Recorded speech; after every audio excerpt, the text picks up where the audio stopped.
Good morning. Welcome to Left Undone. It's Saturday again. Hello, everybody. Welcome to Left Undone Incomplete Investigations. I'm Catherine. This is our Saturday live stream. How are you all? Hopefully good. I see sunshine in Oregon this morning, which is amazing. Finally, blue skies and sunshine for the first time in feels like forever. Oh, my dog just decided to come in. What's up, Blue? Go lay down. All right, so that's live streaming for you. So how's everybody this morning? I am Catherine. If you're new here, please say hello in the chat. I know we have a lot of new subscribers, and since I've been following some new cases, there's been some new subscribers. So what we do here on Left Undone Saturday morning chat is we talk about the cases that we follow. And most of the time, what I say here is also said in a pre-recorded video, but a lot of this is more interactive to get your opinions, to see what you think, to get the chat to help brainstorm, put thoughts out there, all that kind of stuff. So I need to close the door because the chickens are laying eggs and they're loud right now, and the dog just opened the door. I'll be right back. You need to go lay down.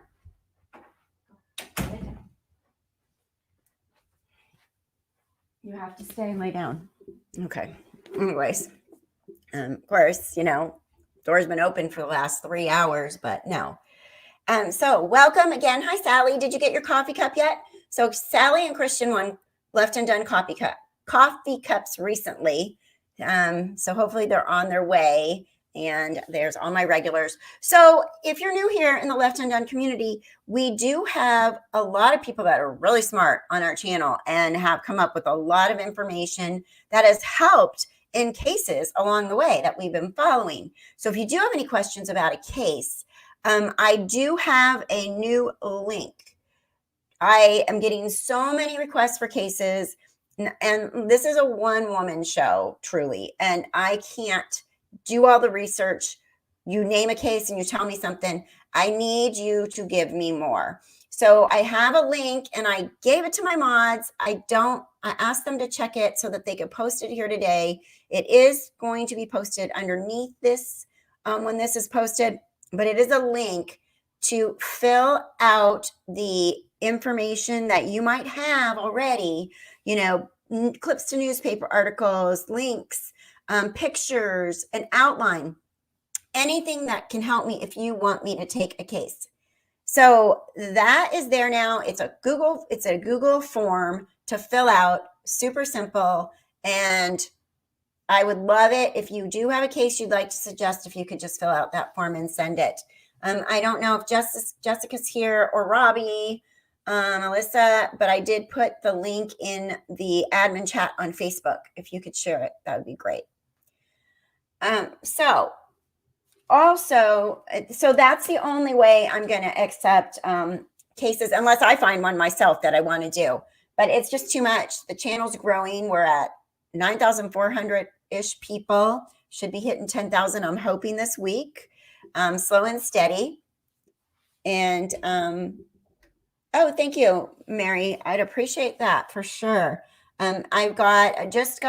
Literally 5 minutes ago, I got a text message to my Facebook suggesting a case, and I didn't have a chance to respond yet. So yeah, there will be, like, if somebody that suggests a case, if you just fill all that out, then we can do the rest of the work, of course. But I need the basics. I need the timeline. I need stuff like that. And that would be really helpful if you want to suggest a case. So I turned off messages through my Left Undone Facebook. I'm getting messages from so many places. I know, oh, so rough to be so popular. My personal Facebook accepts messages, and my email. Prefer email. If you've never talked to me before, I prefer you to communicate through email, which is now LeftUndoneii@gmail.com. That's the best way, because I'm missing messages because I'm crazy, number one. Number two, I work 40 hours a week at my other job. Number 3, I have animals, I have a mom, and I'm, getting a move ready. So we're going to be moving. I'm going to be moving soon. So there's a lot going on, and I don't want to miss anything big or important. And I don't want anybody to think I'm not replying to them, because I want to reply to as many people as I can. So thank you so much. So no more messages through Left Undone Facebook page. Please just email at LeftUndoneii@gmail.com. Thank you so much. Appreciate it. If you're from somewhere else in the world, say hi and tell us where you're at.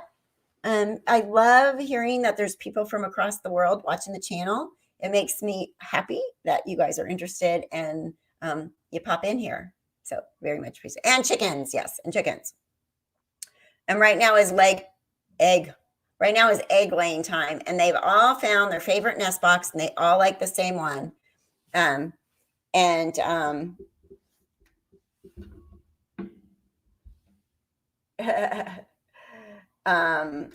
What's that, Donna?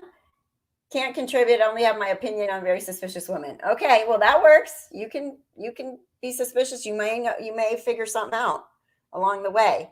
Addie wants the email address. It is, thank you, Connie. Connie just put it up there. Let me put it up here on this screen.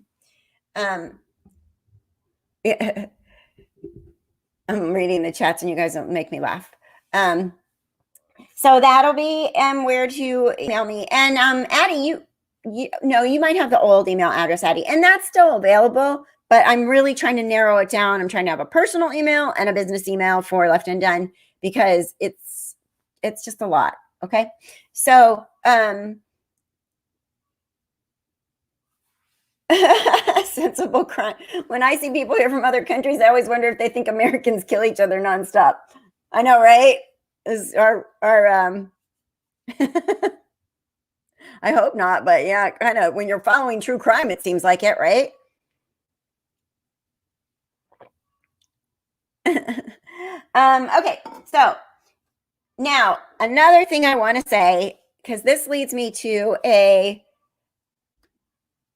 there's Parrish Bryson. Hello, Parrish. This is Michael Bryson's dad. And if you guys saw my part 1 of Michael Bryson, he's been missing since August 5th in Oregon. And it's very suspicious. I'm certain from everything I'm reading that somebody knows something, and there's people that aren't talking. And hopefully law enforcement is moving closer to figure out this. This is just a heartbreaking story. Michael's 27 years old. There's people that aren't talking, and he's missing, and he's been missing since August 5th. And he was at a camping/rave party up north. And his dad is in the chat. So say hi to Parrish and his wife, Tina. They are amazing people, and they are just exhausted and frustrated and need some answers. Thank you. Thank you, Parrish. Yeah. We're hoping for the best outcome for sure. Yeah. Thank you, guys. Thank you for praying for them for sure. Thank you so much. So Michael let's just hop right into Michael since we're talking about this now. So Michael Bryson went missing August 5th. I did the first part of his case. Now, I'm going to do a part 2, and I'm recording it, and I will definitely keep you guys, my channel, as updated as absolutely possible on Michael's case. I know a lot of you are watching this case and are interested and praying for them as well. And oh, thank you so much, Marianne Meyer from Denmark. I appreciate the donation very much. Thank you so much. In fact, I really appreciate it because I just bought a new camera. I'm actually going to have a good live stream camera, and that can go to pay that credit card. Thank you very much for that. I appreciate it. I've been using my laptop camera all this time, and I think it's time that I stepped up a little bit now that we're going to get 10,000 subscribers. So one thing about Michael Bryson, he was in a campground at this party, and at 4:30 in the morning, he was in a bus with 5 people that were at this party.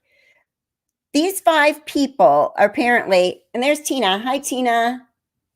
Thank you for being here. Much appreciated. So these 5 people that were in this bus all have the same story. And in my opinion, reading everything I've read, it seems rehearsed. It seems like they came up with a story. So it's odd. And somebody's lying. I mean, flat out, I'll say that. Somebody's lying. Somebody knows something, and somebody knows what happened to Michael. And there are people that either have, remember I told you this fuzzy chair, I need to switch chairs, makes my nose itch. So somebody knows something. Michael walked away at 4:30 in the morning, according to those people, all by himself. He was by the road, and he said, "Oh, you don't want me here," and left, never to be seen again. The story is shady, and it's inaccurate because we know that's not what happened. And I was also told, and this will be in my new video, that there actually is some more information coming out from people that are maybe finally talking a little bit. And there is some information that 3 people may have followed Michael away from the bus. Then they returned later without him. Now, this isn't confirmed by law enforcement, but it's what's being said at this point. And they came back without him. So whoever those 3 people are have to know where Michael is, or what happened to him, or if he wandered further, or where they went, right? So that's really, really super duper suspicious. They say they know of at least 2 men, they know the identities of at least 2 men that were there, and they're not good people. Not at all. So also, from what I'm understanding, some of these people showed up at 4 a.m. and left at 7 a.m. So why would you do that? What were you dropping off? What were you doing? Why were you there for such a brief period of time? What's going on there, right? Yeah, I think so, Giles. I think they rehearsed the same story, those 5 people. I really do. What were they doing there, or what were they covering up? So the story is super fishy, and it's so frustrating. These people just want to know what happened to their son. They want to know what happened to my son. Someone speak up. And they say first in, first out. So the first person that actually talks would probably get the best deal if there was a crime committed, and get out first. Or, like everybody had always said, if you talk, you're probably going to be able to be the one that walks. 2 men at the rave, or that followed him. Probably at the rave. I mean, everybody in that area was at the rave party. So he is, Gayla says, what's Michael's description? Height, weight, hair color, race. What town was he last seen on? So Gayla, I did a whole video on Michael, part 1, and it does tell all that. But he is he 6 foot, you guys? 180 pounds, brown hair. He was wearing, most likely wasn't wearing a shirt. He was wearing black shorts and rainbow color athletic Crocs. And he was at the hobo campground area by, what's the name of the lake? Delso Lake or something like that. And it's in outside of Eugene. And that's a good question. And they test the bus. They were in for DNA. That's a really good question. Yes, Mary, I think so too. I think they had a meeting about what to say. It sounds like, okay, now what do we say? Let's get our story straight. That's what I picture. But, I do watch a lot of crime shows. So it's really just heartbreaking. And this kid, he's a good kid. He loves his family. The video I put in, there's some video of him when he was a little boy riding the little 4x4 thingy out in the road and bowling with his parents. You know, he's very loving. He trusts a lot of people from what his mom says. And he actually drove up there in a car, Lucretia, him and his friend. Oh gosh, the name's Ben. His friend Ben and him drove up there in a car. And they got lost a few times going to the campground rave. They played Dorina Lake. Okay. Excuse me. So Dorina Lake. So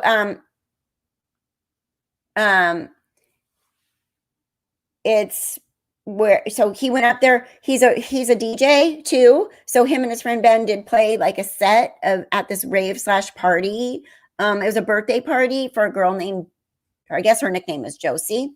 And there's also some sketchy stuff that goes on there because apparently there's a woman and her name is Michelle. At first it was said that she was Josie's mom, but she's not Josie's mom. She's not Josie's foster mom, but she was sort of like a self camp mom kind of thing. She like nominated herself to be the camp mom or the watcher mom or whatever up there. Now, I don't know how old Josie is, but Michael's 27. So it wasn't a teenage party. It was, you know, a little bit older, maybe. I don't know how old Josie was. This was her birthday. So this Michelle helped organize and put on this rave party for Josie. But she had said that she had a satellite phone, which she did not.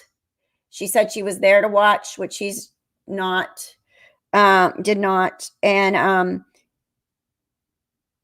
she apparently said she had a safety tent set up there for the kids. So if anybody was in trouble or needed anything, she had the safety tent set up Wednesday morning. And she set it up on Wednesday morning after the fact. She did not have her safety tent set up like she said she had planned to. She set it up after the fact, like after Michael went missing. Why? Why are you covering your own butt now? You know?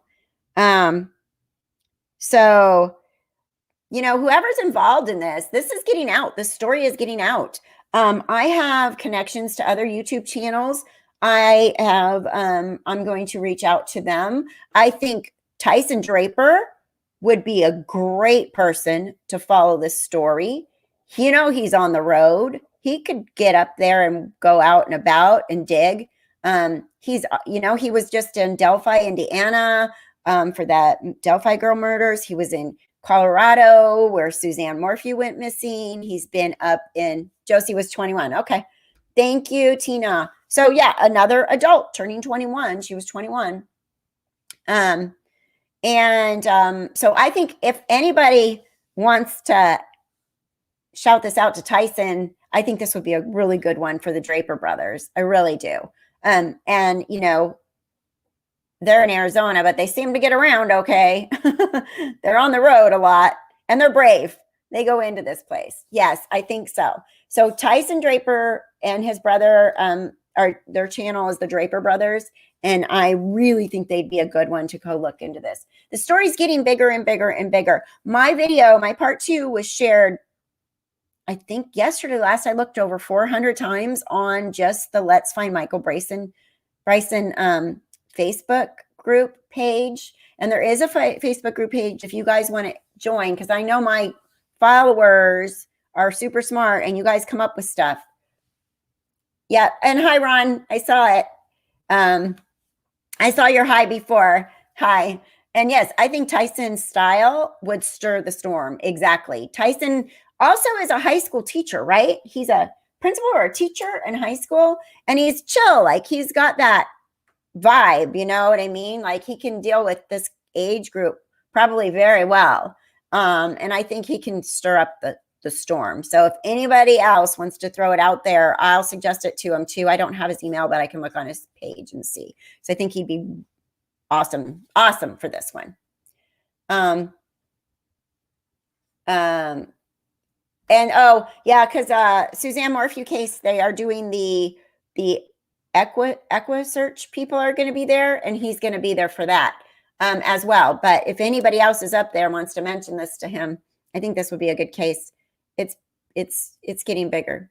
Yes, the Draper brothers are very direct yet approachable. And their channel started after mine. They literally soared. Like, I'm still here chugging along to get to my 10,000. And they went like from 1,000 to 10,000, boom, you know. And he's very comfortable talking directly to people as well, Tina and Parrish. Tyson's very comfortable. He approached Barry Morphew, talked to him. So he's very comfortable with that. Confronting people, talking to people that may have been there. He went to what's her face's house, Zulema, on the Lori Vallow case that was married to Alex. He went to her house and knocked on the door. You know, he wound up, the police were called, but he wound up getting the body cam. He didn't do anything wrong. So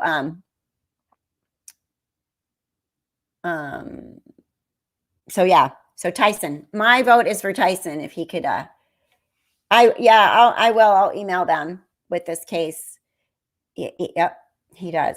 So just, you guys, that's just a really good suggestion. You know, there's a lot of really good YouTube channels, and he's one of them that's very much involved in these cases. And he gets himself right in there. He went to Tammy Daybell cemetery. He's done a lot. He's talked to Chad Daybell's son, Garth. He went right in front of their house and spoke with them. So I mean, that's just his style.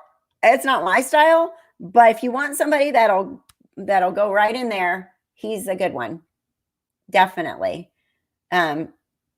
Definitely a good one. So, you know, there's a lot. And if you go, I was scanning the group, and there's a lot of people that kind of get defensive in the group and stuff. And you just wonder who's who. Like, one of my followers is in there following, and she said she's clicked on some, like, Michael does have a lot of friends and a lot of people that love him and are very, very concerned, for sure. And yeah, Nick Cordova's wife was another one in Arizona that he spoke with. He went right there. And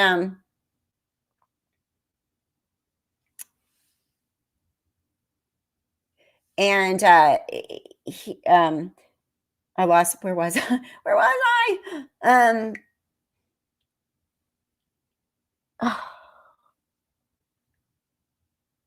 Okay. All right, go lay down, Lulu. So yes, Tina, it's 7 weeks. That's a long time. We're going on 2 months. Their hearts are broken, you guys. They really, really, really need they need some answers.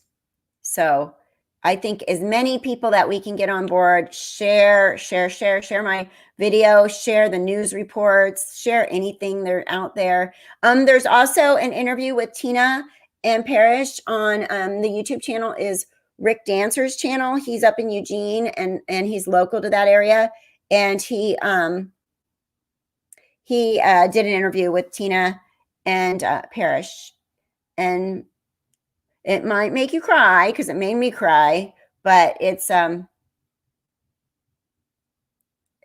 worth watching. You can get some more information.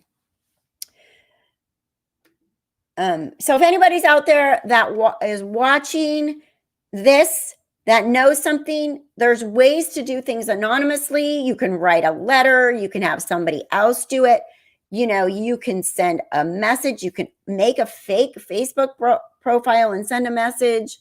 I seriously think somebody needs to come forward and talk, because there's people that know something, and there's people that watch all this stuff because they're nervous, right? So if you're nervous for any reason, you probably know something and you need to talk, right?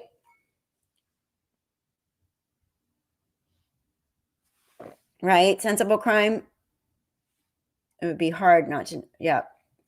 Let me make sure I didn't miss anything on those newer infos there about. So there is a lot of shady crap, man, on this, and it's just wrong. You know, if Michael's dead, they still want to know. You know, you just want to know. Obviously, best case scenario is he's somewhere held captive. I don't know, alive. But No matter what, this family wants to know what happened to their kid. Why is he missing? He is missing. That's the bottom line. He's missing and there's a reason. So, yep, it's a classic. Somebody knows something for sure. Yeah, it's horrible. Thank you, Granny Sue. Yeah, somebody knows something and somebody needs to speak up. Now, I started to follow the Fauna Fry case and I've decided to hold off. I put up a part 3. I was given some information. It was a little confusing because I was given some information from her friends, and that information I was told some things that I was told don't put out there. And then I was told this other stuff, this timeline. Well, I misunderstood that the timeline could be put out there. So I took the video down, but it is an updated timeline. I'm conflicted with this because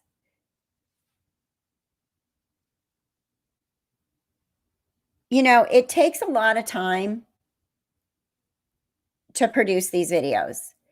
And the video, they take time. They take my time. They also take time away from me working on another video for example, Michael. Like I was a little slower getting Michael up because I was working on the fauna one. And so I had to take it down. Now, I was told I could put it up eventually. I was supposed to be able to put it up by today. But last night I made a decision that I'm just stepping away from that case for now, probably for good. It's just very close to home. And the more I learn about the case, there is some probably shady in the area. And now somebody I know personally knows the sheriff of Josephine County personally. So somebody I know personally knows the sheriff of Josephine County personally, and they encouraged me to call him directly, which I could do, to find out what information is actually out there that is allowed to be given. I've spoken to Fauna's dad, John. He's a very nice man. He is heartbroken and worried and wants to find him. He is driving all over Oregon looking for him. Now, one thing I will say is, do you remember the guy that did the satellite images that could zoom in on real-time satellite images and was able to look at the Daybell property during that period of time? He has reached out to me and I put him in touch with Fauna's dad. So Fauna's dad is working with him and they are watching satellite images of that day. So that's a good thing that came out of my videos being put up. And so hopefully that'll help. They can see maybe where Fauna's car was on the 29th because they're able to do that. So that's a good thing because we know the general area, right? So the other problem I have is the case is very local to me, Josephine County, and the area is a small town area. Yeah, Mark the 3D guy, exactly. Yeah. So Fauna's friends are wonderful ladies. I've spoken to them on the phone. They're great. They're working hard. They have families. They have jobs. They're busy. They're working with, the Oregon State Police. They're working with the local police. But I'm not a private investigator. And some of the requests were getting to the point where I would have to put myself in a situation to dig around, and I'm not really super comfortable with that because I'm not a private investigator. I'm spreading the word. I'm a YouTube channel. I'll go to places like, oh, she was last seen here or there, but I'm really not super comfortable with going in and digging people. I'm not Tyson Draper. Let's just put it that way. I don't want to stir. I don't want a target. I don't want anything like that on me. And so I've come to the conclusion, even the information about the hitchhiker is information that makes me a little bit uneasy being here. Does that make sense? So I put it out there. The story's out there. Please share it. I hope Fauna's found. but I don't want to, this is the community. This is my community, right? Although I am a little bit concerned that the information that is available has not been shared with the community, because I really feel like the community has the right to know where she was last seen. And where she was last seen was not the Super 8, or where she was last using her debit card was not the Super 8. So I'm a little conflicted about that, because as a member of the community, I really think that that should be shared. And I don't understand the hesitation. And I don't know if it's law enforcement. I don't know if it's the friends. And I don't know if it's why. I don't know why. And that bothers me. So that's why I said from now on, please don't give me any information that I can't share. It puts me in a really, really bad spot. If you give me information that I can't share, I have that information. If I don't know you personally and you're giving me information that I can't share, what do I do with that? It happened with the Daybell case too. I had information that I can't share. And now I have people that won't talk to me, over it, and people that are mad. For example, the whole April Raymond stuff. So it's not really fair to me. You want my help. You want my channel to expose your story, but then you give me information and you tell me I can't share it. It puts me in a really bad place. That's all I'm saying. And I get to know these people, and I care about the case, and I care about the people. And then that's just, yeah. So I don't know. So I'm sorry, it's just what it is. And I gotta put myself first on that one. Safety. Yeah. And so if somebody else wants to take over, I actually did Profiling Evil has a website. And so I emailed Mike. He answered me from Profiling Evil, and I asked him if they would take the Fauna case. And they told me to go over to their channel or to their website. And I thought, this is a really good idea. I'm doing this because I need to have some kind of structure to my requests too. And I put in all the information. Mike responded. He said, thank you for putting that in. And hopefully they will take over and look into the Fauna Frey case, because I think they'd be really good too. I am not about owning every case, like at all. I don't mind getting it out there, but it's just not me. I'm a one-woman show. And I know there's people that are better at this and that can dig deep, that have law enforcement experience. And for example, I think Tyson would be great for Michael's case. And I think Profiling Evil will be really good for Fauna's case, because there's some stuff on Fauna's case. There's a lot of shady stuff on Fauna's case. Believe me, there is so much stuff I know that I can't say about Fauna's case. So maybe if somebody like Profiling Evil took it over, they could really dig into it and figure some things out. Right?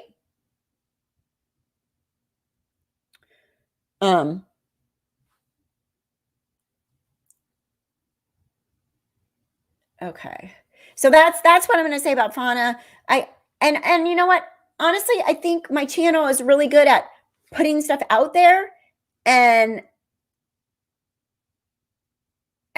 that's what my channel is, putting up. Now, we followed Vallow Daybell forever, and I will continue to follow. Like for Michael, I'm going to follow his case for, until there's nothing left to follow, for sure.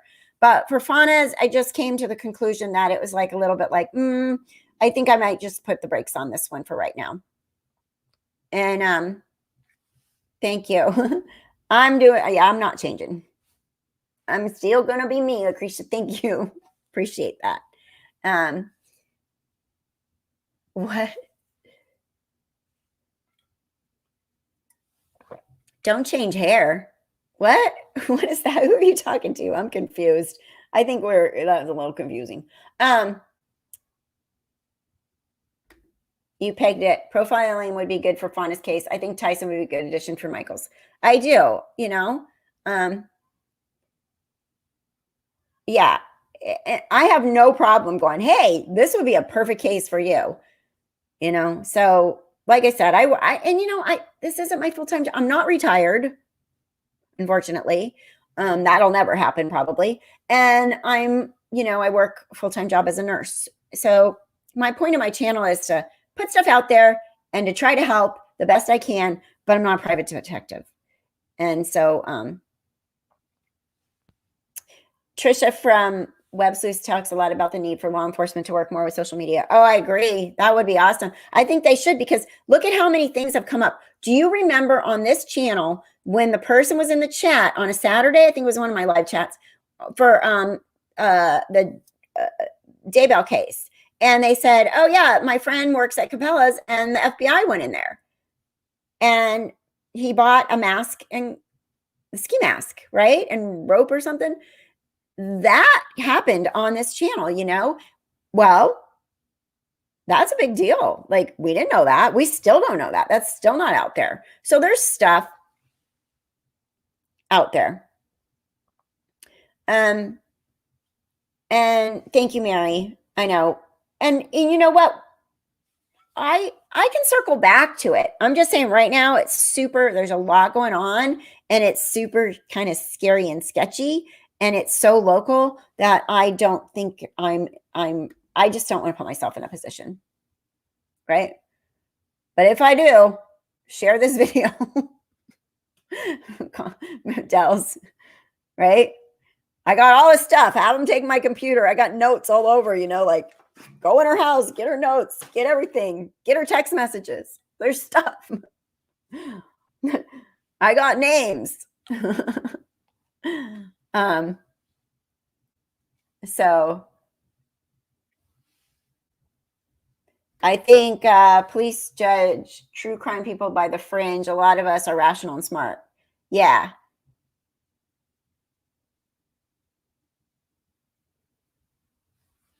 Oh, okay. I'll look at that.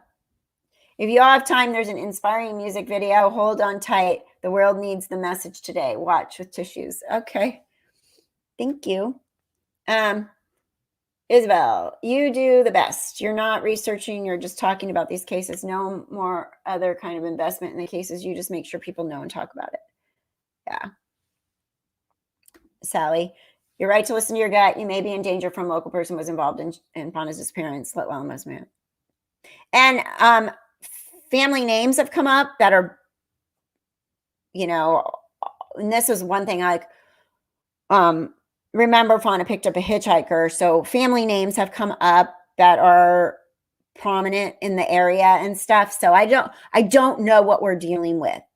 And I just don't think it's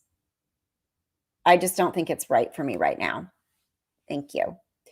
Thank you, Zavani. The way you do things is great and different. You are a person that wants to help, and you're also a storyteller. Great combo. Thank you, Zavani. Appreciate that much, very much. So, and I think, stuff like this, like somebody was saying, like law enforcement needs to watch social media more. Well, look at the people that are involved in Michael's case. Odds are they're paying attention to social media. Odds are the criminal, the suspect, the people involved are paying attention to social media. So if we pay attention to what people are commenting and saying out there, the law enforcement should be too, because it can only help, right? It's a lot of digging, you know what I mean? It's a lot of digging that goes on, but if you read messages, all of a sudden somebody will say something and you're like, whoa, what did that person just say? And then, okay, so we can go back to our good friend, Lori Vallow Daybell, and her request to wear street clothes. So Lori is, Lori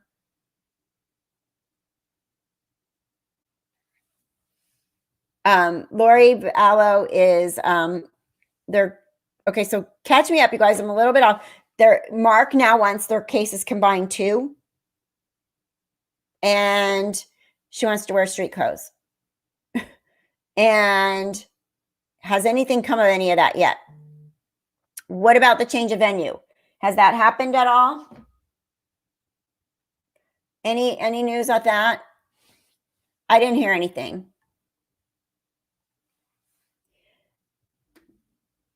Let's see. I think when you follow these cases, you need to remember to laugh about things cops and nurses do all the time. Oh, yeah.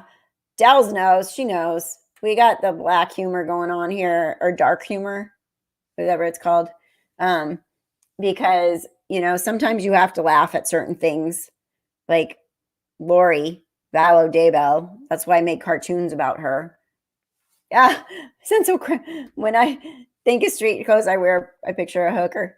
Oh, she's going to have Mark Means out there buying her some, Louis Vuitton stuff, shoes and dress. Street clothes. Mark Means filed for a change of venue. Thank you, Ron. Okay. So both of the defendants want a change of venue. Okay. And what about combining the cases? That'll happen over there once they get the venue?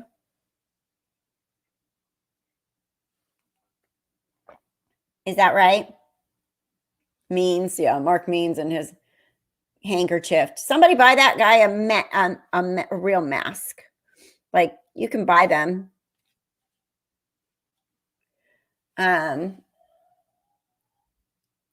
Yeah, me too. I'm a little behind on it because nothing big has happened.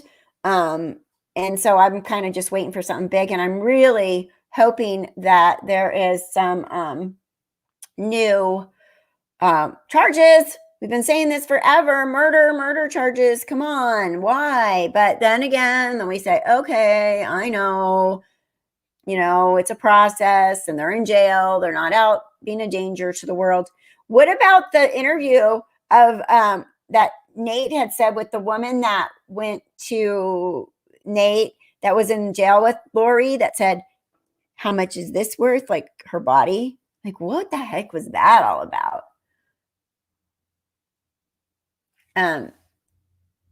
Let's see, Christina. I think you can learn a lot about the law by following cases. I watched the Mark Selvert case and learned a lot about investigating cell phone evidence.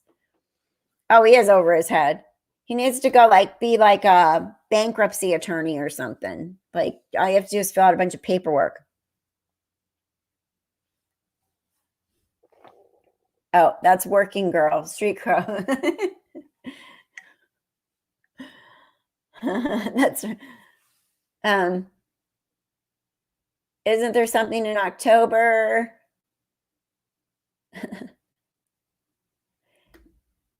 Don't think Mark Means is certified for a death penalty murder case. Like, is there an actual certification, or you just mean like he's not qualified? Lori knows pretty well her body won her many people. Yeah, Lori uses her assets, and she thinks this is still going to work. Lori focused so much on substance abuse in her history and that little girl voice. Did you guys hear the podcast? There's a podcast, very interesting. The husband and wife, she is actually active in on the Facebook groups on April's group, and they made a podcast, and they actually delve deep into the fact that Lori's personality, her personality disorders. They went over some of the documents that the WTAF girls got, and basically he said Lori's probably histrionic and borderline. Also obviously narcissistic, but she has the cluster B personality disorders. And that he believes that there probably was. It sounds like what he was saying. I didn't finish. No, I did finish listening to that part. I didn't finish the next part. I didn't get to the next part yet. That they're very much probably. There's a lot of hints in the family that there was some sexual abuse. They're very weird sexually stuff. Like even with what's his butt, Alex going down to South America for these parties, like it sounds like they were like hooking up with women kind of things, but the women are trying to find a husband that can bring them back to the US. Yeah. I'm moving to Boise area next month. Think I can get picked to be on the jury? Oh yeah, Susie. Wouldn't that be cool? Just don't tell them that you been watching the case and you follow all the YouTube channels about it. Yep. Yeah. So Lori is really acting like she would have lived sexual abuse. Yeah. Doesn't Lori have a different judge out? Yeah, she does. They all do. The case moved on. District. Okay. See, Dells. Whoops. Where'd it go? Everything moves so fast. Okay. I have lived in South America. That sounded more like a brothel.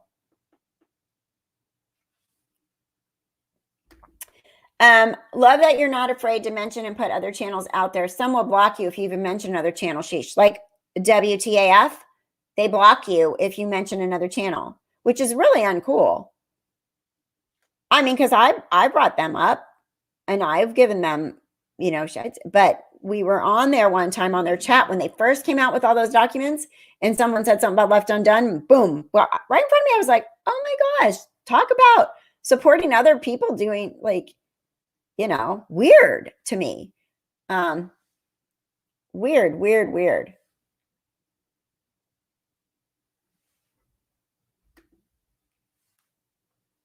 I have not seen that. So yeah, and also that WTAF popped up the other day as like a choice to watch. They've been writing to Letitia Stout, and they've been writing letters back and forth with Letitia. So I shouldn't mention their channel because they won't mention mine, but I thought that was kind of interesting. Like Letitia's actually answered them. They got writing back and forth, like real male correspondence with her. Oh my gosh, my stomach is growling. I hope you can't hear it. Wicked Truth and F-bombs. Yeah, Granny Sue. I have a couple times too. They didn't block me, but they did put me on the spot a couple times after that. Oh, really? Weird, right? It's not a competition. I don't get it. I've always said there's plenty of room on YouTube for anybody and everybody.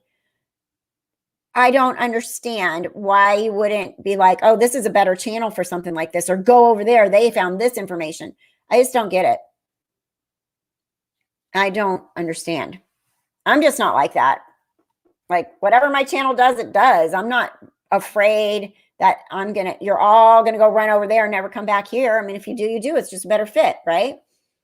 So, Addie, it's Wicked Truth and F-bombs. It's a YouTube channel. Don't mention my name.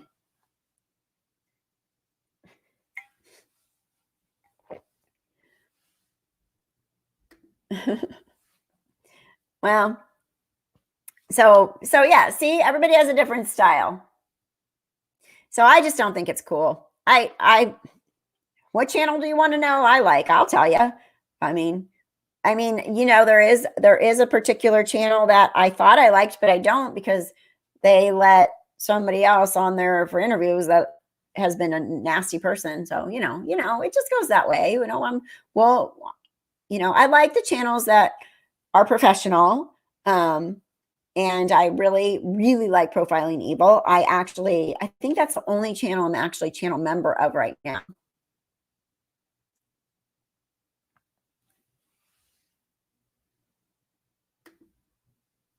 Explain some of the reason for not talking about other channels more. They want to avoid people bad-mouthing channels. Well, yeah, I mean, but you can talk about them in a good way. You don't have to put up the bad stuff. I wouldn't be here if you would have blocked the mention of other YouTube channels. I'm for opening subject is better ideas. Yeah. You could hear my stomach growl. Oh my gosh, how embarrassing is that? Also, I noticed the other day when I did my video, I had my 9 backwards up there in the whole video. Nobody said anything yet, but I'm sure they will. We need to get to 10. Little less than 600 people, and we'll have that can move over to a 10. Maybe I'll move it up a little bit. Oh my gosh, I'm such a knucklehead. But I didn't eat this morning. All I have had is coffee. Right here. Right here. Coffee. Yeah, I agree. I never mentioned controversial drama channels on another person's channel. I mean, that makes sense. Yeah, makes sense. Makes sense. So what else were we going to talk about? So if you did get a chance to watch my part 3 of Fauna, thank you for watching. And it actually did really good. I'm really kind of bummed that I took it down, but it went right to my #1 for this period of time. So I know there's a lot of interest in her case, and hopefully someone else will pick it up so it can get more and more exposure, because I think it's important. Profile on Evil is great. They are, and very nice, very nice. When I emailed them, professional, emailed me right back. Very nice, you know.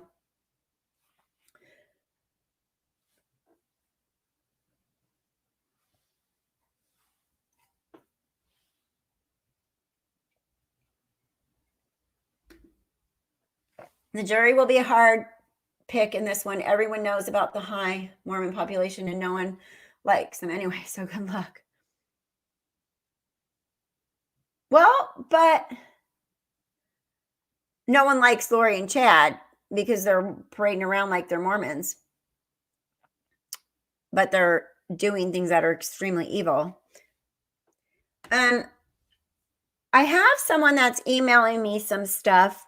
And then if anybody is kind of digging into the whole LDS side of it, if there's a channel that is doing that, I can send them this stuff, because that's just not my focus here. I'm not doing that. But if anybody is, you can let me know and I can email them. I'll forward them some of this email that I have, because I've got a lot of like behind the scenes stuff that I just can't do anything with at this one. I must eat breakfast before coffee. Oh, yeah, probably. But what I do on Saturday morning, okay, so Friday work and then I do whatever. And then on Saturday morning when I wake up, I get figured out what I'm going to talk about on the live stream, and I get my coffee, and then I'm like, oh crap, I need to take a shower. And then I take a shower, and then I'm like, oh crap, it's going to be time in like 5 minutes and I don't have time to eat. So, oh, Gayla, thank you. You watched it. Thank you, Gayla. Appreciate it. Any insight for anybody on that? You're usually really super smart about stuff. Usually.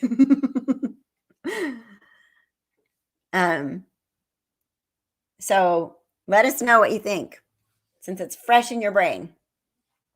And we do know that lady Michelle is not Josie's mom, but she would claim to be helper, like the camp mom kind of thing. And we do know that there were 5 people on that bus that say they heard Michael walk away and say, oh, you don't want me here. But now we know there's talk that 3 people followed him. No, how many people? I'm already forgot. 2 or 3 people followed him.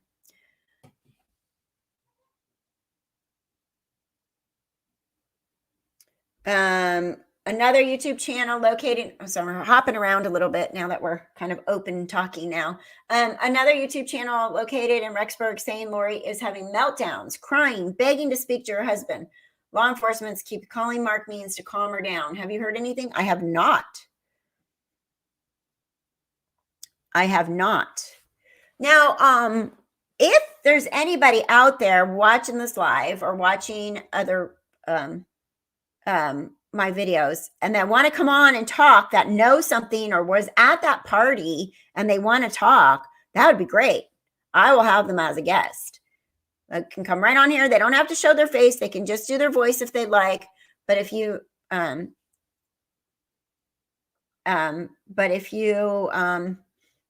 at Michael's the party that Michael disappeared at, and you want to come on here and talk, we'll do it. We'll take you. Come on in.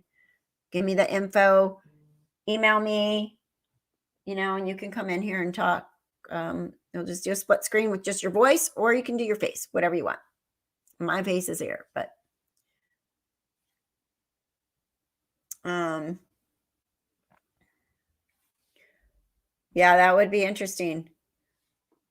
Pryor doesn't want to join her. His strategy, in my opinion, is put it on Alex and Lori, and he was insinuating incestuous relationship between them. Also, Alex was gay, so I've heard that he got married. Yeah, there's some weird stuff going on there.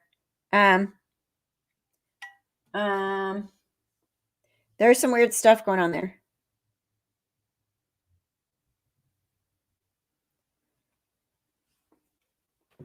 Let's see. Zulima as a business transaction for getting married. Yeah, I don't think it was a love marriage. It was like their 144,000 arranged marriage. Now I need water.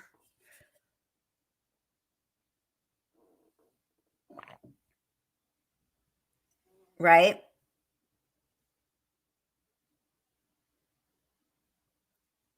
Right. Lucretia. I mean, if you just interview X, that would be silly because you don't know where people's God, you just don't know what people, there's two sides to every story and then there's the truth. And so people that are ex LDS, if you only talk to them, you may not get the full truth. So you really need to kind of have both sides of it together and be like, that person says this, why don't you clarify, that kind of thing, if you're going to do that. I did kind of listen to the interview with Alex's lover. I started to listen to it. I probably listened to more than half of it. I mean, she seemed like a really sweet lady. From where were they? Colombia. But, really doesn't, I don't know. What does it do for the case? And I would rather focus on the facts and the case and what's going on and helping to find justice. And, the gossipy stuff about what Alex did before, does it help the case in any way? And I mean, if I had plenty of time, sure, but I just don't have time for there's so many rabbit holes that really aren't going to get us anywhere in the case, Right. So, I'm missing some of this stuff.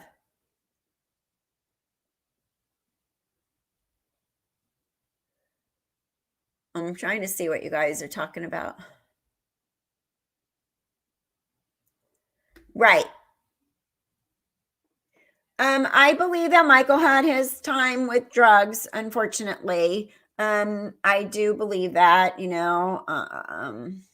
so he may have made some bad decisions, very possibly, along there. I mean, it's a rave, you know what I mean? Like, people at raves are doing drugs, there's dancing, it's not, my son used to DJ raves all the time, and I was just like, oh, God, I don't know if I want to know, because I've heard some stuff that goes on raves,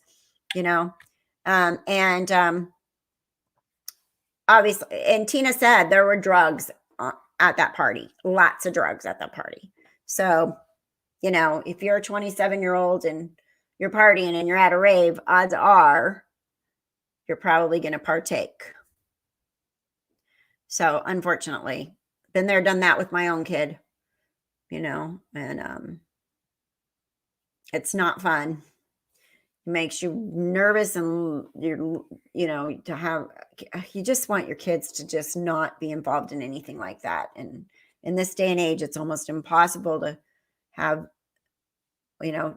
four kids, and one was very deeply involved in drugs for a long time and has so many friends that are dead. I mean, Mom, guess who died? Guess who died? Guess who overdosed? And just hold my freaking breath, those years. So, when people say most of the drugs people use raves make them mellow and affectionate, doesn't mean someone didn't get violent, right? Yeah. Raves are drugs. It's a drug. A rave is a drug party. I mean, let's just say that it is. And that's why it just makes me nuts that my son I'd be like, you're DJing only, right? Oh, my other son, you're only DJing. It's all you're doing there, right? Oh yeah, Mom. But all this shit that's come out since they've gotten older, and they've told me, I'm just like, I'm surprised I don't have gray hair. I'm very lucky. The good part of the gene pool took over, because honestly, there were so many times when my kids were younger, especially my rotten kid, who's very good now. He's a good boy now. He's 29. He's good. He got past all that crap, but he also had to leave his hometown to get away from it and move out of state and, find a girlfriend and settle down and be engaged and live happily ever after, away from the people he grew up with, because they were all involved in that. And and as horrible as it is, there's a lot of them that are dead from overdosing. So I've lived that life as a mom, and it is not, it's horrible. It's just horrible, because you do the best. And then I have the other side of the coin. I have my daughter, who's married a pastor, who never did anything in her life, drug, smoke, nothing, who's got 2 beautiful kids and, total Christian, works really hard since she was a kid, mission trips and all that kind of stuff with the church, and is a youth leader still now, even though she has her own kids at the church. So he's like, is it nature? Is it nurture? I don't know. I don't freaking know. I did that. You know what? You don't have to be a perfect parent. You just have to be, what that podcast said, good enough. And you don't know what goes into raising a kid, and you don't know who their influences are, and what freaking friends they pick, or what crowd they follow, or they think it's not going to happen to me. And then you have the other ones that are like, I can't say. I've raised kids on both ends of the spectrum. Now, like, my son never went to jail as an adult, but he did go to jail as a juvenile, and it's just, you do your best. You do your best. And I don't think any parents, if you raise a kid that makes the stupidest choices to do drugs, it's just heartbreaking. And believe me, there's many of them that do it, and you just pray they get through that. Right. There you go. In my opinion, the recreational drugs aren't as much of a problem as bad people. Yeah. The problem with the drugs is just worry that they're going to overdose. You know what I mean? Like, please don't overdose. Just don't. The whole people have a Narcan on them now and stuff is a good thing. But, it sucks, because then they're addicted sometimes. And yeah, no other way to leave your old druggy friends that might tempt you back to drugs. Exactly. And that's what my son did. He left California, and he won't go back. He won't. And he's smart not to. But, but those were the friends the friends he grew up with. They all went down this stupid path.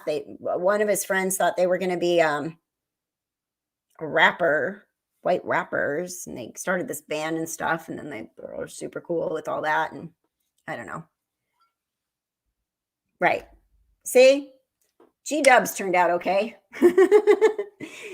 But you're right. There's more about what shady people are around. Odds are it's the human factor. When somebody disappears, somebody goes missing, or somebody is murdered, it's because of a bad human, right? I mean, that's the bottom line.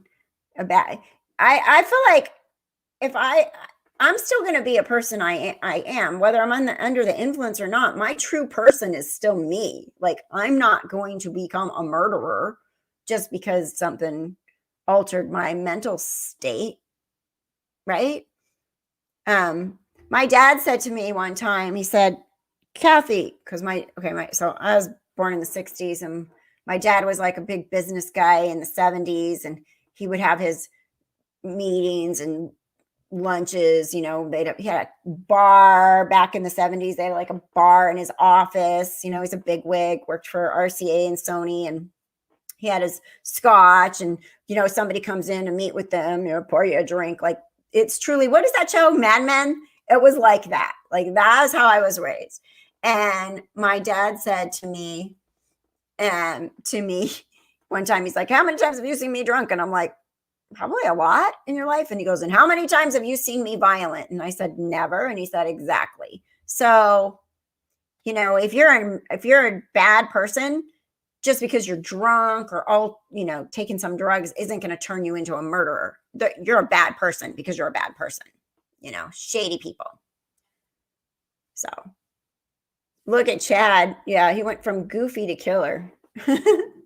Right? Goofy killer.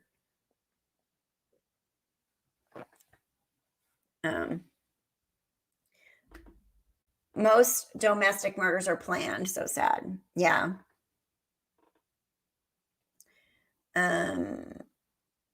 Okay. Try not to be evasive or protective. Just need to focus on getting the truth out of his disappearance. Exactly. That's the bottom line.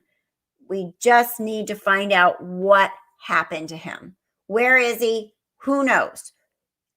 You could go down rabbit hole after rabbit hole. This person was here and they're this and that and this went on there and this did on, you know, but the bottom freaking line, like Parrish said, is they need to focus on the truth. Where is Michael? Where is he? Is he alive? Did someone put him somewhere? Is he, you know, what happened in somebody? And the worst part about the Michael Bryson case is somebody knows something. It's not like he just disappeared. They've had dogs out there. They've had live dogs, cadaver dogs. They've done foot searches. The dogs did not pick up any scent. So someone knows something. And that's the bottom line. And it's not fair to just, whoever you are in your story, to just not come clean with it. It's time to talk. That's why I keep saying it's time to talk. Absolutely time to talk. Thank you. Thank you. Yes, Granny Sue, appreciate that very much. Someone knows. Okay, what else we didn't miss anything? Yeah, Mad Men.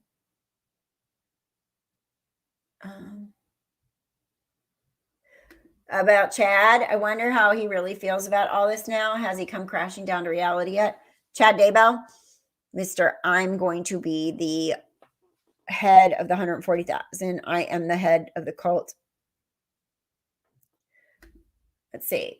Good grandma. I'm not sure Chad is in control. I think Lori was in control of everyone and convinced them or manipulated them until they did her dirty work. So we go back and forth on that. Like, was Chad in charge? Was Lori the one? Was Lori just a seductress that got Chad to do this?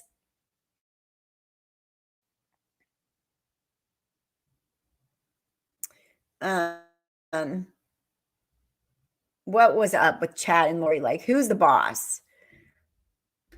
Sally, my feeling is one of his friends knows where he is and what happened. He probably passed away, left in one of the cars and put somewhere along the road home. I'm sorry to the parents. I hope not, but you know, I mean, the longer time goes by, the more it looks that way, right? Thank you, Fuzzy Doxy, $4.99 for the super sticker. Appreciate that very much. By next Saturday, I'll have my new camera up here, and you guys will tell me that it's so much better and that it's all worth it, right? It should be delivered today. I bought it. So maybe I'll have a better live stream and a better recorded videos. Although they're actually pretty good. Somebody said, my brother was saying, don't tell me you use your laptop for your live streams because it doesn't look like it. So it actually must have a pretty decent camera because he couldn't tell. But I think it'll be even better and better. I watch like hours and hours and hours of camera reviews trying to figure out what to buy. I finally made a decision, so we'll see. But thank you, Fuzzy Doxy, much appreciated. Thank you. Oh goodness, there's my stomach growling again. Don't listen. I heard or read somewhere, forget where, that Zulema was involved with conversion theory, and that's how she met Alex. I don't know. Zulema's got some weird, wacky doodle, hocus pocus stuff. I've been saying from the beginning. She's got this hocus pocus thing, and I don't understand her.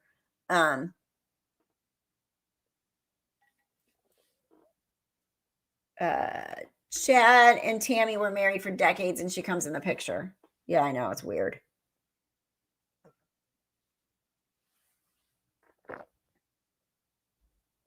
What Connie say? I will forever look at beekeepers with suspicion. Oh, that one's over my head. I don't know what that means. Is that something I missed? What case is that about? The beekeepers. So let's see. Jennifer says, could he have fallen into an old mining shaft? I grew up in PA and would constantly get reminded not to play in certain parts of the woods due to old wells and shafts peppering the ground. That's a good question. Tina and Parrish, are there mining shafts up there? I mean, it is the wild, wild west. Do you think that could have happened? Are they able to see anything? I know you guys have used drones and stuff. Is there any kind of map or area where there might be old mining shafts?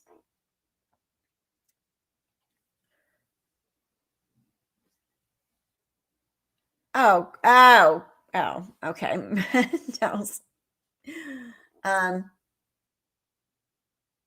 I know. I tried. I put a clip of that podcast in one of my Zulema video. I put a clip of it.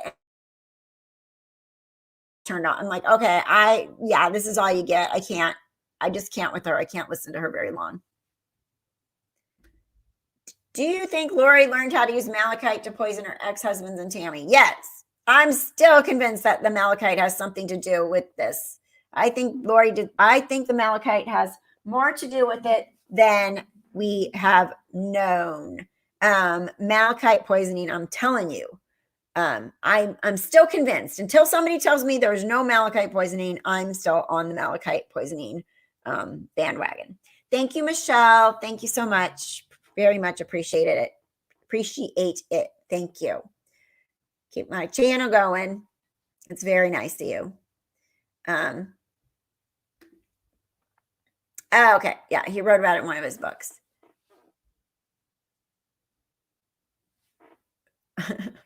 But yeah, weird. Okay. See, this is why people say don't read Chud's books. I heard that other channel, they're reading his books aloud, like story time. Is that true?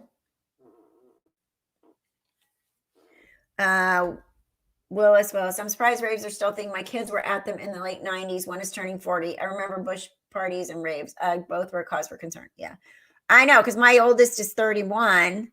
And I feel like the raves he was going to were 10 years ago.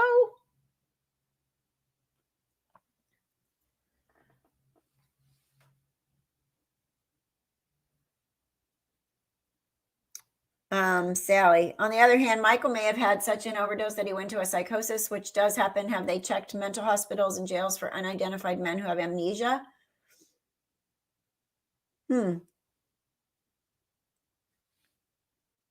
That's interesting thought.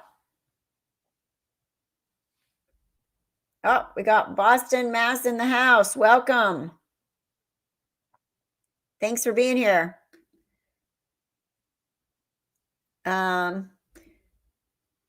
WTF is reading his books. Keto and Crime reviews them. Proposed t-shirt says, Chad, we hate your books.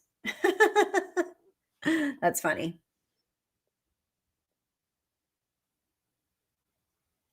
Chad's books could be brainwashing. It's still dark at 4. He needs a flashlight or phone to see. Why did people follow Michael? Was it for his safety or to seclude him? I think that someone knows more and it's jacked up. Absolutely.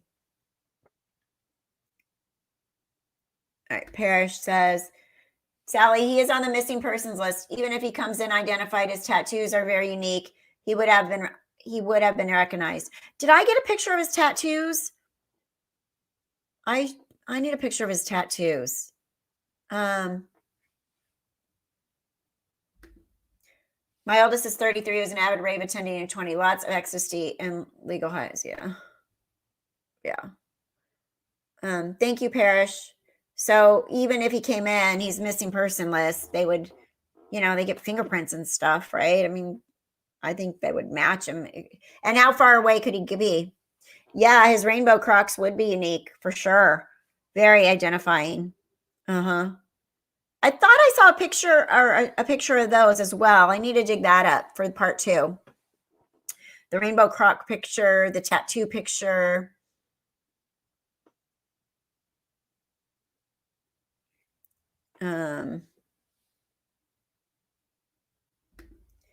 I listened to those channels and read Chad's books. I turned them off. It wasn't Channel's fault. Chad's autobiography was just that boring. How many to make a cult? Is there even a number? I don't know. I don't know if there's like an actual number. You can hardly call them a cult. How many followers did he have? I don't think the fans are cult members. When people say cult, I think of more than 5 to 10. Yeah, I don't know. And Tony says that we're back. So now we're talking back about Michael. At least one of his friends will know. I think so too. One person at that party will know something. If that one person, all it would take was one person to come forward and talk. One, Parish Bryson, I hope they find him alive and you get your son back. Prayers and light to you. Thank you, Sally. Thank you, Sally. Me too. Yep. I think if that one person comes, like I said in my video, like, just talk. You're going to live with this for the rest of your life. And you know what? Psychologically, it's going to bother you. It's going to have an effect on your life. If you know something and you don't talk, it is going to affect you forever. So these young people that think, oh, I'll just never say anything. Seriously, it's going to affect you forever. And somebody's going to find out. Like, law enforcement is smart. They will find out. And the Brysons have a private investigator. If that private investigator is half as smart as the people that watch my channel, they're going to find out. Somebody is going to find out. And God help them when they're found out, if they haven't come forward, because it will. You can't hide this forever. More and more stuff is coming out as we, speak, really. Right?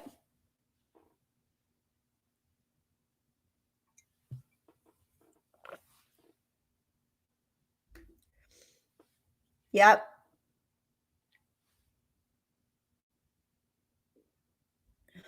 Let's see.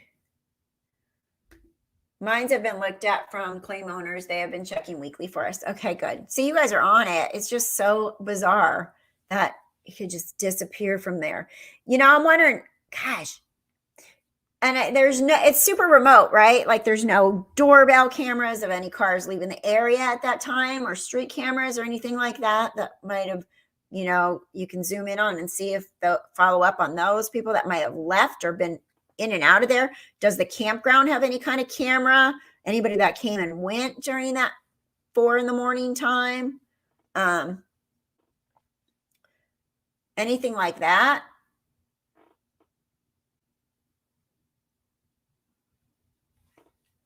But yes, Maureen, I agree. Someone knows. And if anybody's, can I put up a link to the Discord channel? Is Robbie here? Robbie said he was going to be here. I don't have it on. I don't have it right here right now because I don't have it on my computer anymore because I kept going bloop, bloop, bloop when I was making videos. It's messing me up. I was swearing at it. Like, stop it. So it's on my phone, but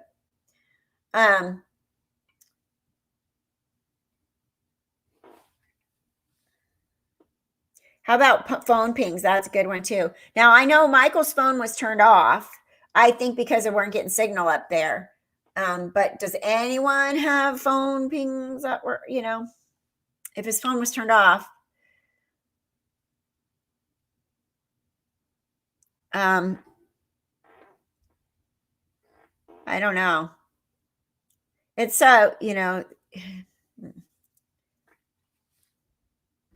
Sally Parrish, have the dogs checked all the possible vehicles that were there?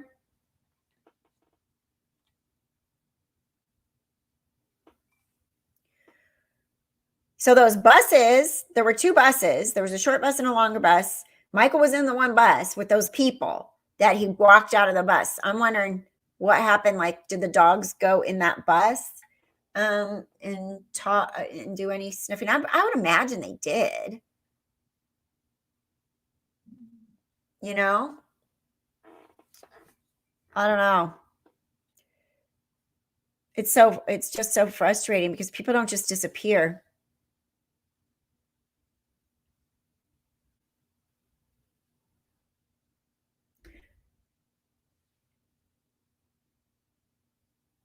Yes, thank you, Melissa. Addie, we're all over.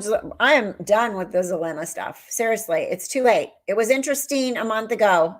At this point, you know, we've moved on. We're covering other cases. I'm still interested in the Vallow Daybell case, but right now, Zalema is kind of irrelevant. We've had Alex's lover on. I mean, people have done that. So I really am, you know, at this point, I'm not really that interested in Zalema unless there was something jaw-dropping about her, and I don't think there is. I'm impressed with your video skills. How did you get so good? Oh, thank you. I actually, it's all trial by fire. I got a online program that I subscribe to. It's called WeVideo, and it's very user-friendly, and they have a lot of stock media and different stuff like that. Also, my son showed me some little tips about, you know, how to put things in and transition, but it's really, I mean, probably if you go back to my first video all the way to this one now, I've grown, I've learned. So it's really seriously just playing with the app and doing it. Okay.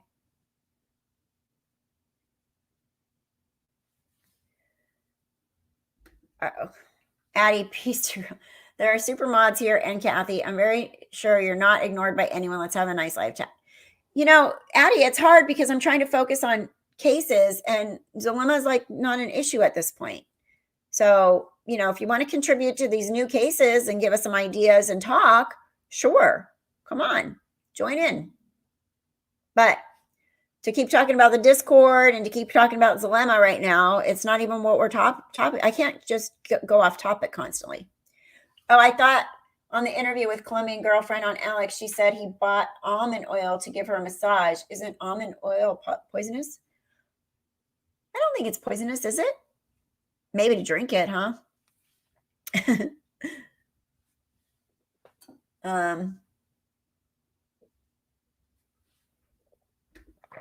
Tony, you've watched since 590 subs. I've come a long way.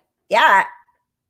I mean, I'm super happy with the growth of my channel, and it wouldn't be growing if it wasn't for you guys. So I'm very, very happy with it.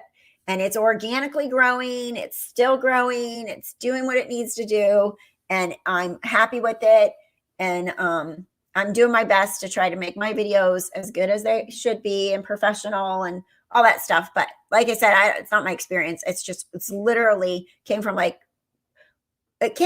putting videos together when people like when my dad died, when my sister did that one, but my cousin died, I made a video for her, and I different videos, like when I started doing that, and on my kids' birthdays, you know, making videos. And so I learned a little bit there. And then when I made my birth nurse channel, because I have a YouTube channel that teaches childbirth, that's when I started making videos, and they're terrible. I'll tell you that, because they're like from 2014, and they're still up. And then once I started really following true crime, I found this WeVideo, and then you've seen it. You can tell this is it. It's been a year of, well, my channel's a year old in August, but I didn't start actually really making consistent videos until January. I can't remember how many subscribers we had when I started. You've been around for a long time. You like my cartoons? Yeah, I've added those in.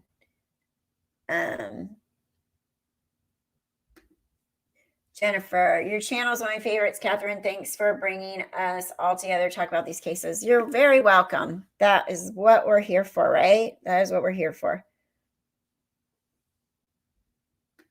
Kathy covered this way before everyone else did. I know, I don't really get credit for that, but I started my channel in January. I started following the Daybell case in January.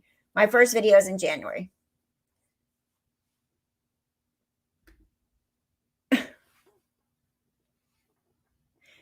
Dude, seriously. Addie, you know what, Addie? And I'm going to say this once. This is not about you. You're pissing me off right now, to be honest. That's why you got removed from Discord. You're acting like a child here. So let's just mute Addie for a while. More than the cult, I'm still not over to the slow pace of the LE to move with the case. No wonder they didn't help Charles when it mattered. More than the cult, I'm still not over to the slow pace of law enforcement to move with the case. I agree. It's been slow. I really hope there's something. Oh, thank you, Parrish. Okay. No cameras on campgrounds, only when you get back towards town, 5 or 6 miles away. Okay. And I'm assuming they've looked at those cameras, huh? See anybody that went through there around 4:35 in the morning, just to say, yeah.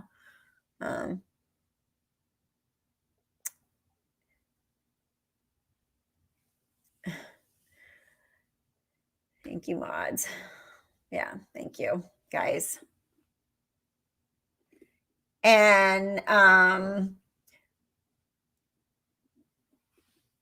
so number one priority right now is we'll keep following the Chad and Lori crazy case. We'll continue I have to find an update on the little boy that was found in the pool in Toledo, Ohio, Braylon. I am definitely fully invested in the Bryson case. Okay, need search warrants for phones. Michael's is the only phone that's been checked. So, Parrish, is law enforcement helpful, or are they overwhelmed because the fires were going on, or what's up there in that county, Lane County, right? How's that going up there? Are they, going full board? What about the FBI? Is the FBI up there in that area, or the OBI? Okay, Pierce says, no dogs were used to search. Buses were searched a week and a half later. Okay. Dogs were used to search and buses were, okay. But there were dogs in the area looking for, okay, here. Wills. No dogs picked up scent, suggests he was moved in a vehicle or left in one.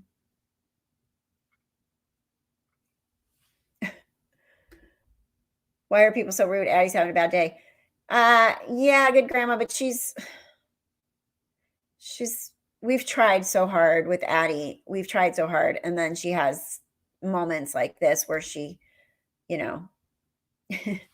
it's just hard. It's just frustrating.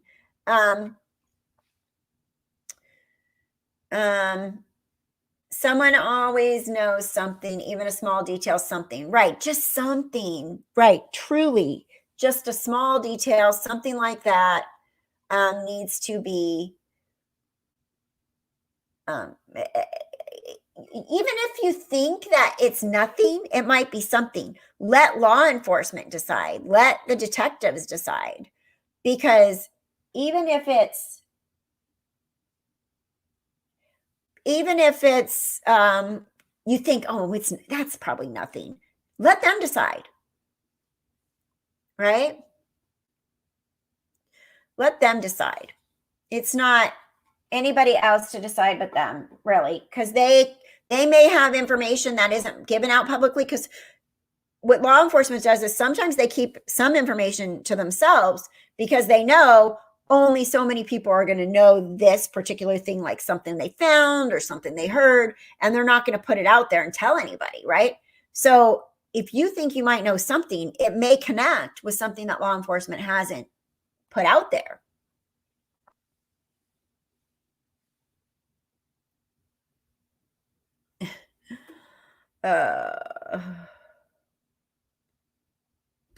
The USA needs much better and more easily accessible mental health care. Every day I see more evidence that it's critical to our national security. I agree. Absolutely. We need better mental health care. 100%. I come across it every day at my real job. A lot of these homeless girls, pregnant, living in their car, have mental health issues. And the resources are slim, very slim. Now, there are resources out there, but it takes a lot of work, a lot of digging. You need social workers. You need more people. You need more hands-on. You need more guidance, more outreach workers, stuff like that would be huge, huge, huge. What did Ron say? If law enforcement pushes the case, one of those people with Michael was with might get spooked and spill the beans. Right. Yeah, exactly. Exactly. Has there been any press conferences or anything, Parrish? No press conferences about Michael at all? Need a press conference.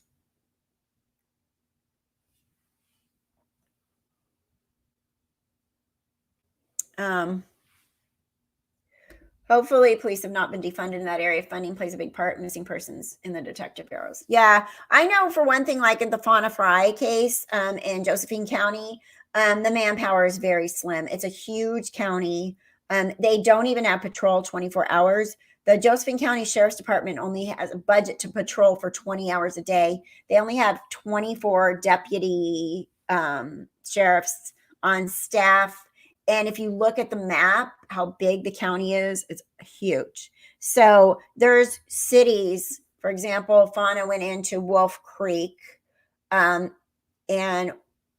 Wolf Creek, literally, the police won't go there in that city. So they won't even go there. They'll call people in there, but they won't even go there.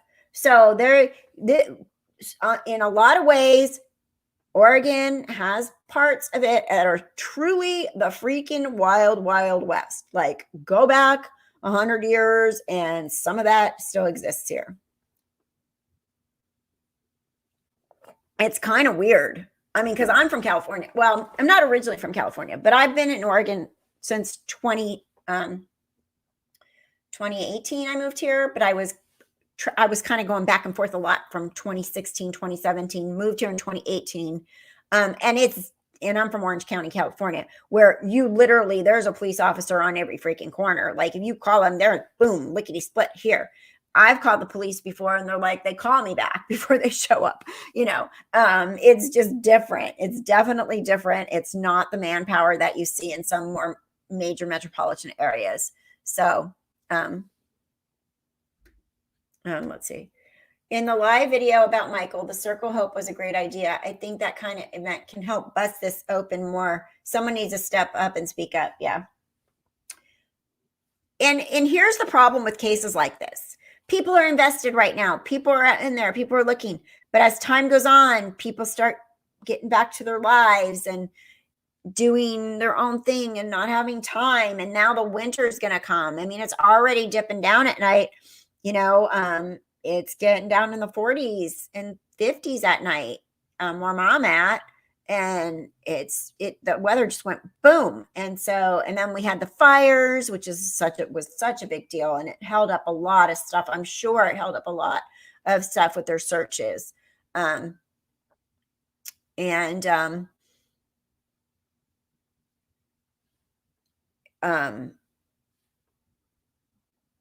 the police searches are expensive. The Suzanne Morphew case, they are using the Texas EquiSearch, where they go in on SUVs, and that's where that's the search they're going to do on the 24th next week for the Suzanne Morphew case. Something like that would be awesome for Michael's case too. But again, that takes funding and money. And the police department doesn't have that kind of money. And unless it's outright like GoFundMe or something like that, it takes a lot of money. And if you look at the Google Earth, when I looked at the Google Earth of where that hobo campground is, I was like, oh my gosh, it literally is just a vast forest area. It is the middle of nowhere. So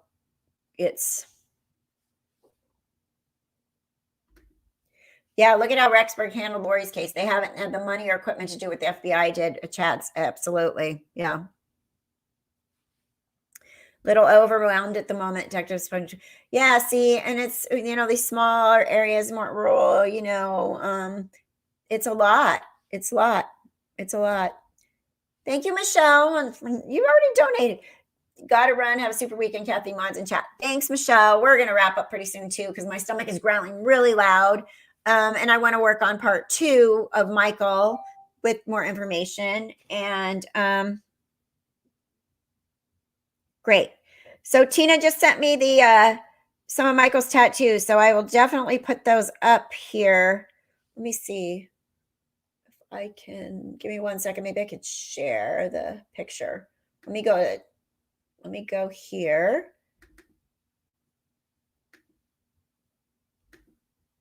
Okay. 1 second. I think I can put it on Michael Bryson. Save. Okay.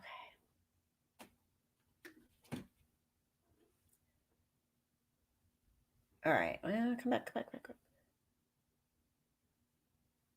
1 second.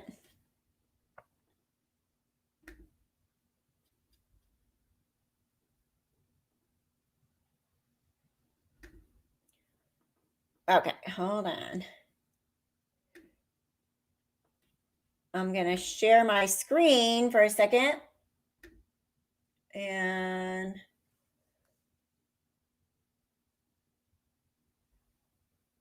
okay.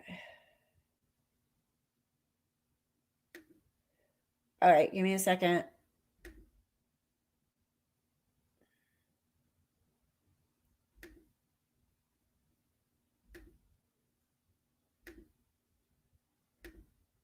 There you go.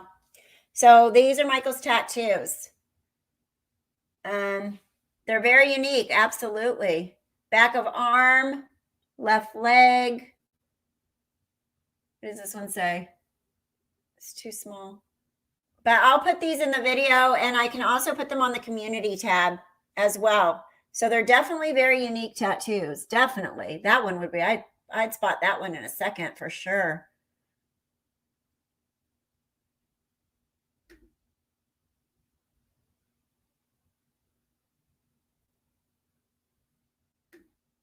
So hopefully you guys saw those. Yeah. Yeah, they don't talk very much about open investigations. Some of the chat's kind of delayed. Sorry, you guys, I'm answering things probably later. This isn't about anyone but the victims, in my opinion. That's why I support you since day one. I can't send super chat in PR, so I'm going to email and see if I can give a nice donation, have membership. Oh, thank you, Cami. Appreciate that. Yeah, just email me. We'll figure it out. I appreciate that. Yeah, they are nice tattoos. They're really good looking tattoos. Somebody did a nice job on them. And they are very unique for sure, for sure. So yeah, let's get those out there as well. But it sounds like if he's in the missing person, then they have those tattoos that they would be recognized. Oh, thank you so much, D. Hutchinson. I appreciate that very much. Bye, Lucretia. See you later. Thanks for the info. We appreciate it. And the followers as well. Be safe. Have a good one. Yeah, and you guys, so we're going to wrap up, but I told you I was going to work on Michael's second video, and I'm going to continue with Michael. If anybody wants to come on that was at that campground that day, we can do a special live. It'd be great to talk to somebody, you know? I mean, even just somebody that absolutely is not involved, wants to just come tell us more about the party and being there. Anything that we can get, keep this going, keep this story out there. Right? Jennifer says, proof that you never want to get a cheap and basic tat. No, those are gorgeous. Very gorgeous. So I'm going to wrap up. And thank you, Parrish and Tina, for being in the chat. Really appreciate it. We're praying for you guys so much. And if there's anything else we can do, let me know. Oh, here's Parrish says, we had 2 interviews with local channel, but we have unleashed the 10,400 members of Let's Find Michael Bryson page to the press email to all the media outlets. Absolutely. Get the media outlets to come in. Press conference. You know, the cases that get attention are the cases that get solved in areas that are more rural, more unknown. They're not big. They're not the Lori Vallow case, but it's super important. And I latched onto this case because it broke my heart, number one. And the fact that people aren't talking, number two, no one should be able to get away with this. Nobody should be able to get away with this in 2020. You know, there's too much technology, and for people to just shut up is really uncool, like so uncool. So thank you, Parrish and Tina. I am wrapping up now, and I really appreciate you guys being in the chat. If you want to come on at any point, you're welcome to do that too. I know you're busy and overwhelmed and exhausted and frustrated and all that stuff. And you guys, the Facebook group, if you want to join it, is Let's Find Michael Bryson. Why do I keep saying? Because I'm such a knucklehead with words. And the place where Michael vanished isn't frequented by police. They only go with SWAT backup. That's like Wolf Creek down here. So scary stuff, right? There's places like that. There absolutely is places like that. And Maureen says polygraph is friends, but polygraphs aren't even admissible in court. And I don't think you can really get a whole lot. I mean, you can get something out of them, but so prayers to the Bryson and Parrish, Tina and Parrish. Please know we're here for you. Okay. I'm truly invested in following Michael's case. And hopefully at some point we can celebrate and Michael will walk up and we can have him on and we're like, yay, you're found. That would be a dream come true for sure. So, all right. Oh, good. Parrish says they're planning another Circle of Hope soon, trying to do it without COVID violations. Oh, yeah. Well, let's, that'd be great. I think that'd be great. The more you can keep this going, the better. For sure. All right, guys. Thank you again. Thanks for watching Left Undone Incomplete Investigations. I'm Catherine. Please like, subscribe, ring that bell for notifications. We go live every Saturday morning, as you know. If you want to become a member, you can join. We do a happy hour 2 Fridays a month, the second Friday and the last Friday of the month. So next Friday will be our next happy hour. And I appreciate you all. Thank you for everyone that donated and subscribed and joined and all that stuff. And I will see you soon. Have a great one. Hi, Christian. Bye, Christian. All right. Take care, everybody. Bye-bye.